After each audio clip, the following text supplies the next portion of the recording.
Hey there guys and gals, and welcome to a class system guide on Trove. Now, you might be asking me, Trans, why do we need a class system guide? Well, that's because it's actually pretty different in this game compared to other MMOs. You don't have a logout, character selection, and login screen. Instead, you have the select a class screen where all the classes are listed, even the ones you don't have unlocked, and you can switch to them at will. Now, that's pretty cool, you might be thinking, and it is. It has its advantages and disadvantages, and I'll go through each one of them in this video. So, first thing you do, you download the game, you log in, and it asks you, pick your name. So I'll type in Tranzcendent, and then I'll hit go. And then it'll say, select your first class. Cool. Now, what most people don't realize is that this part is really important. Once you select this class, you're going to be locked into this class until you can afford to buy another one. There are multiple ways of doing this, but it's pretty pricey to do so. So, once you've picked your first class and you're getting kind of tired of them, I actually picked the Gunslinger. It's pretty cool, pew pew for a little bit, but then, you know, after I played it for like 5 or so hours, I got kind of bored and I wanted to play another class. So, I went ahead and opened the selected class screen, J by default, and bought the Tomb Raiser. It was pretty pricey. It was 8,500 Cubits, and Cubits is one of the easiest ways to buy the class. It's the first and easiest way. You get Cubits every day, and you also get them by doing mastery level ups within the game. Now, each one of these classes has a different Cubit price. The older classes are about 5,000. Newer classes are running about 6,500, and the newest class is going to run you 8,500 Cubits. You're unlocking 500 Cubits a day, 1,000 on weekends, and approximately 500 to 1,000 per mastery, tier, I believe it is. Every 5 or 10 mastery levels, you get about 1,000 Cubits. So that's pretty good. Takes a while, but it's a free way to unlock the classes by just playing the game. That's fantastic. Now, the second way to get these classes is with the class coin. There are tradable and non-tradable class coins within the game. These are all purchased with real currency in real life. You pay Tryon, they give you a tradable or non-tradable class coin.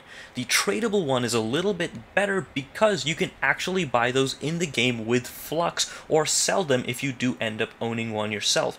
These run about 25 to 40,000 Flux, so it's pretty expensive to get one of these. I recommend just using Cubits. The last way to get these classes is with credits themselves. These are premium currency purchased with real money by dishing out your wallet, punching in some credit card numbers, and getting credits. It's pretty pricey to do this, and I definitely don't recommend it because you can spend these credits in other places in the store. You can buy costumes, flasks, mounts, all this good stuff. Now, one of the benefits of having this class system in the game is a shared inventory system. As you can see on my Gunslinger here, I've got most of my inventory full up and it's got some neat little items in it. So, say I want to switch over to my Tomb Raiser, I can go ahead and switch right over and it's got items in its inventory too. Now you might be thinking, that's not really a benefit, man, that's a con. I have less inventory space to work with. Well, yes and no. Even though you have less inventory space to work with, a lot of these items are deconstructible and they're not going to be sitting in your inventory for long. The best part about this system is that if you look at my Tomb Raiser here, he's got no gear equipped. How the hell do I get gear on this guy? I don't want to go farm out an entire new set. Well, just hit J, by default of course, switch over to your Fey Trickster, you can see he's got plenty of gear on him and it's all Shadow level 3. So you want to use your good gear you have on your characters, just take it right off the Fey Trickster, you can see it gets dumped into your inventory, press J, switch over to the Tomb Raiser, and go ahead and equip that gear, and now you've got a fully decked out Tomb Raiser ready to go. That's a fantastic thing about this class system.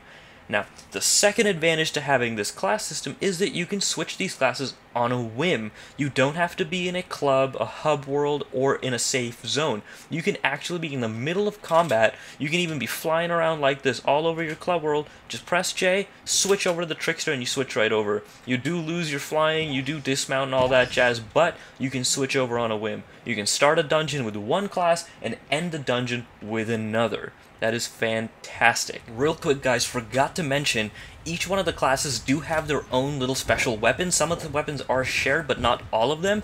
And if you complete a dungeon with a specific class, you will get the weapon type for that class. So if you do Dracolite, you'll get a staff. If you do Gunslinger, you'll get a gun, and so on and so forth. So you can utilize this switching on a whim thing, start a dungeon with one class, end with another, and get their weapon. It's a nice little way to farm out higher tier weapons for multiple classes. Well guys, that was my little class guide system thing on Trove. Let me know if you have any questions or comments. Leave them in the discussion/comment section below and I will get to them as soon as possible. If you were looking for a more in-depth class guide video for each of the classes, I will be getting to those as well, so stay tuned. Keep an eye out on that subscribe button and I will get to those shortly. Thanks for watching.